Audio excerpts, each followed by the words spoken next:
Assalamualaikum warahmatullahi wabarakatuh. Dan selamat bertemu lagi dengan saya Zaza. Kali ni kita nak pergi makan lagi. Suka makan kat sini? Sedap.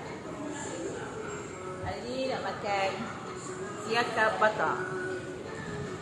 Suami saya makan chicken chop.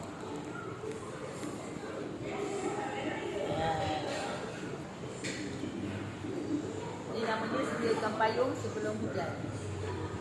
Untuk persediaan. Ya, payung.